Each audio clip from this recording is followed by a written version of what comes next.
السلام علیکم ورحمۃ اللہ وبرکاتہ۔ ان الحمد للہ نحمده ونستعینه ونستغفره، اما بعد فاعوذ باللہ من الشیطان الرجیم، بسم اللہ الرحمن الرحیم۔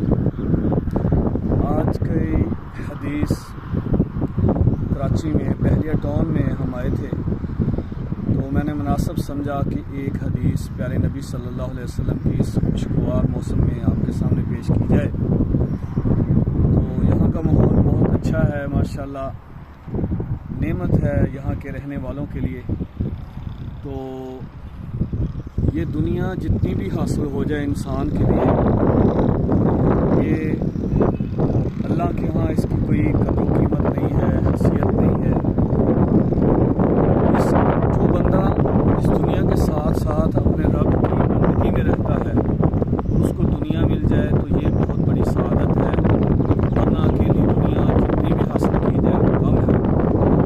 لیکن یہاں پر دنیا میں رہتے ہوئے انسان کوشش اس کی یہ ہوتی ہے کہ اس کا اپنا تعلق اتنا بڑھے کہ اس کو دنیا میں رہتے ہوئے کبھی بھی پرابلم نہ آئے۔ تو اللہ تعالیٰ نے قرآن مجید میں ہمیں اس طرف توجہ دلائی ہے، یہ تو دنیا عارضی زندگی ہے، مگر کل قیامت کا دن جو ہوگا، مرنے کے بعد جب آپ کو اٹھایا جائے گا، تو اس وقت آپ کو نہ ختم ہونے والا سفر جو ہے وہ طے کرنا پڑے گا، جو ختم نہیں ہوگا۔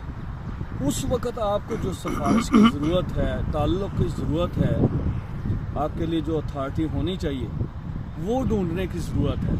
وہ آپ کے پاس تھوڑا وقت ہے، اس دنیا میں آپ ڈھونڈ لیں، پھر بعد میں آپ آرام کریں گے، اللہ آپ کو نعمتوں سے نوازے۔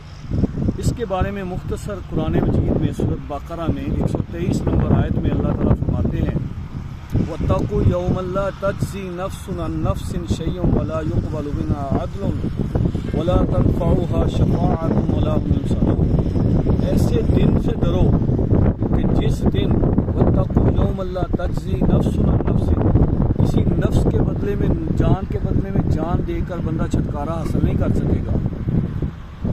وَلَا تَنفَعُهَا شَفَاعَةٌ عَدْلٌ وَلَا تَنفَعُهَا شَفَاعَةٌ وَلَا هُمْ يُنصَرُونَ، اور نہ ہی کسی عدل والے کا وہاں عدل کام آئے گا، اور نہ ہی کسی کی سفارش کا، کوئی بڑے آدمی کا عہدہ، اس کی شخصیت اور اس طرح کی اس کی یعنی عہدے کی جو بھی باتیں ہوں گی وہ کام نہیں، سفارش نہیں چل سکے گی وہاں۔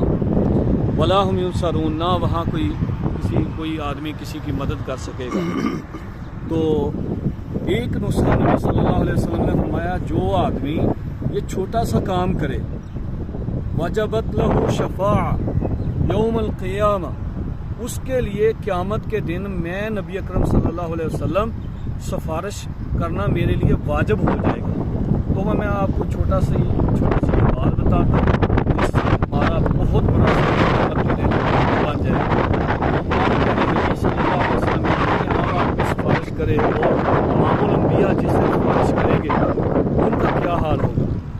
تو آپ پیارے نبی کا فرمان ہے کہ آپ 5 وقت اذان سنتے وقت اس کا جواب دیں، جواب دینے کے بعد اذان کے بعد جو آدمی یہ جملہ کہتا ہے، من سمع النداء فقال اشہد ان لا الہ الا اللہ وحدہ لا شریک لہ وان محمدا عبدہ ورسولہ، اور اس کے بعد دوسری پڑھتا ہے، اور اس کے بعد آپ صلی اللہ علیہ وسلم نے فرمایا کہ جو میرے لیے مقام وسیلہ کی اللہ سے یعنی دعا کرتا ہے، تو وجبت لہ شفاعتی، کہ اس کے لیے میری سفارش کرنا واجب ہو جاتا ہے، میں اس کے لیے قیامت کے دن سفارش کروں گا۔ تو سب ساتھی جو ہیں وہ اذان سنتے ہیں، یہ چھوٹا سا عمل ہے، یہ آپ بھی کریں، اپنے دوست احباب کو بھی بتلائیں، آگے شیئر بھی کریں، انشاءاللہ الرحمن آپ کو بھی صدقہ جاریہ ہوگا، جیسے میں صدقہ جاریہ کے لیے بنا رہا ہوں، آگے آپ شیئر کریں انشاءاللہ الرحمن۔ اذان کے بعد جو دعا ہے مختصر سی وہ بھی میں پڑھ دیتا ہوں،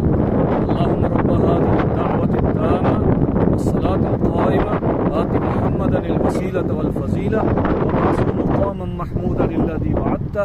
یہاں تک یہ دعا ہے، نبی صلی اللہ علیہ وسلم یہاں تک پڑھتے تھے، صحابہ بھی پڑھے گا انشاءاللہ۔ نبی اکرم صلی اللہ علیہ وسلم کی سفارش کا مستحق ہوگا۔ اللہ تعالیٰ مجھے اور آپ کو عمل کرنے کی توفیق عطا فرمائے۔ السلام علیکم۔